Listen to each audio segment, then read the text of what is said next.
So, a lot of people are talking about moving out of California. What are some reasons why people are considering moving out of our sunny state? Well, one of the top reasons is the higher prices. There's higher prices for homes, higher prices for rent, and there's also higher state income tax.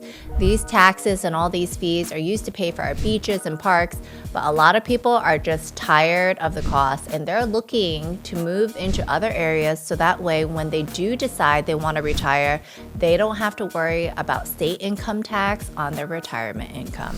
So these are some of the reasons why people are thinking about moving. So where are people moving to? If people are moving out of California, maybe they're moving out of San Diego, LA, San Francisco, some of these bigger cities, where are people moving to when they're leaving California? Some of the top states people are moving to are Florida, Nevada, Arizona, just to name a few, and definitely Texas. And people are thinking about moving out of California to these other areas because a lot of times they may already have a job where they can work remotely. And so they're getting this higher income from their jobs, from companies that are in California, and now they can work remotely. And so people are looking, hey, how can they save some money on state income tax while still maintaining the same salary?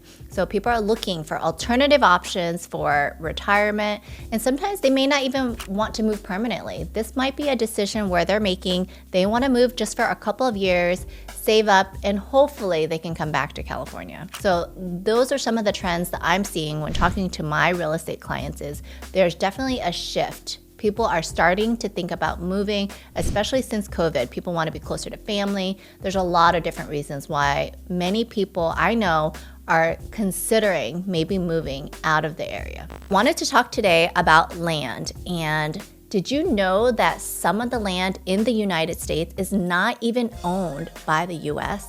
There's other countries that actually own land in the US. The number one country who owns land in the United States is actually Canada outside of the US. So Canada owns a ton of timberland here in the US, followed by the Netherlands. And there's also China. China owns a lot of land in the US with a specific emphasis on farmland. So how does that impact us? Are we worried that if other countries are buying land in our country that eventually we're gonna run out of land?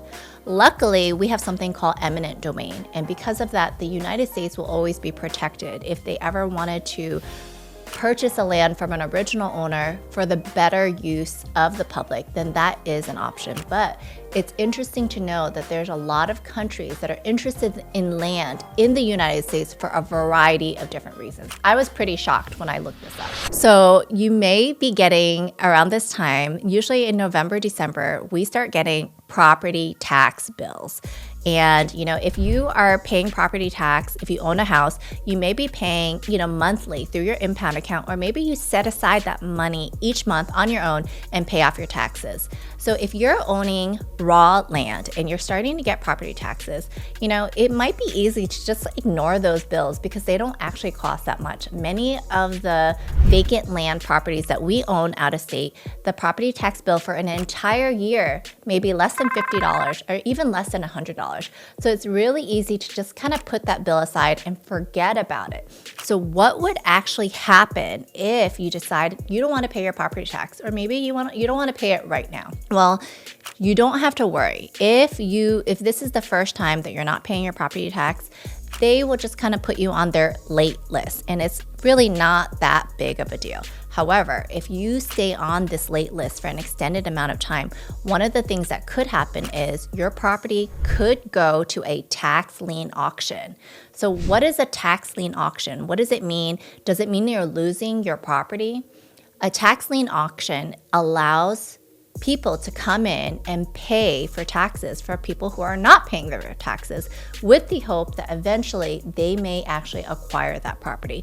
So if you're letting your taxes, your land property taxes, go overdue for a certain amount of time, you need to be careful because that property would initially go to a tax lien auction, but eventually it could actually fully go to auction and you could possibly lose your entire property. So pay attention to your land property taxes and make sure that you are on top of that so that doesn't happen to you. Wanted to talk about access. What are some different ways in which you can access a property? There is legal access, and then there's road access. Many times people are confused as to what that actually means. So if you're buying a property, sometimes people want land right off the side of a road. They want to be able to drive on the road, turn onto their property. So that property would have what is called road access. However, sometimes subdivisions are created where there's one lot of land here, there's a road here, and then you may have to cross through someone's property to get to your property. And there may not be a road there. However, the property may have what's called an easement, which means that you can walk along the side of the boundary of that property and still get to your property, and that is called legal access. Now, why would anyone want to buy a property that they don't have road access to, however, they have legal access to? So I've talked to a lot of people who are interested in owning property, and one of the things that they told me is they really want a lot of privacy. They don't want people driving by their land. They just want to be by themselves. They moved out to this rural area to be away from the city. So the idea of having land not right off the main road is actually kind of desirable for them. Okay, what is a clear title? What does that actually mean? So if you're thinking about buying a property of land and you are not really sure what a clear title means, I'm going to explain it today. A clear title means that when you're buying a property, you're buying it from the person who owns it. There's no chance that someone else may come down the road and say, hey, I actually own that land and it doesn't belong to you. It also says that if there was any fees, taxes, fines that were associated with that property directly, it's all been paid off. And when you get the property, you won't have to worry about any of those fees. That's what it means to have a property with a clear title. And when you're purchasing land or a house or any type of real estate, you want to make sure that you are getting a clear and clean title.